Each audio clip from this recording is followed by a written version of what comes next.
அனைவரும் வாழ்க வளமுடன். வழக்கமாக டெய்லி செய்கிற விஷயங்களுக்கு இங்கிலீஷ் ப்ராக்டிஸ் பண்ணுவோம். Do you go to market daily? Do you go to market daily? Yes, I go to market daily. No, I don't go to market daily. I go to market daily. I don't go to market daily. Do you drink tea? Do you drink tea? Yes, I drink tea. No, I don't drink tea. Does she do yogasana daily? Does she do yogasana daily? Yes, she does yogasana daily. She does yogasana daily. No, she doesn't do yogasana daily. No, she doesn't do yogasana daily. நண்பர்களே, ஒவ்வொரு எக்ஸ்பிரஷனையும் 10 முறை practice பண்ணுங்கள். பிறகு சும்மா இருக்கும்போதெல்லாம் practice பண்ணுங்கள்.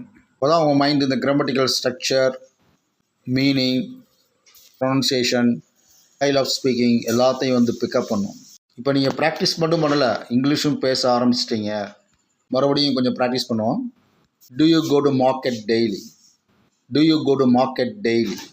Do you go to market daily? இந்த மாதிரி சத்தமாக கிளியராக பேசி ஸ்டாப் பண்ணுங்கள், அப்புறம் ஸ்டார்ட் பண்ணுங்கள். அப்போ தான் ப்ராக்டிஸ் எஃபெக்டிவாக இருக்கும். தமிழ் மீனிங் உங்கள் மனசில் இருக்கணும் ப்ராக்டிஸ் பண்ணும்போது. I go to market daily. I don't go to market daily. I go to market daily. I don't go to market daily. Do you drink tea? Yes, I drink tea. No, I don't drink tea. I drink tea. I don't drink tea. Tea குடிக்கிற பழக்கம் உண்டு, பழக்கம் இல்லை meaning. Does she do yogasana daily? Yes, she does yogasana daily. No, she doesn't do yogasana daily. She does yogasana daily. She doesn't do yogasana daily. Practice like this daily. அனைவரும் வாழ்க வளமுடன்.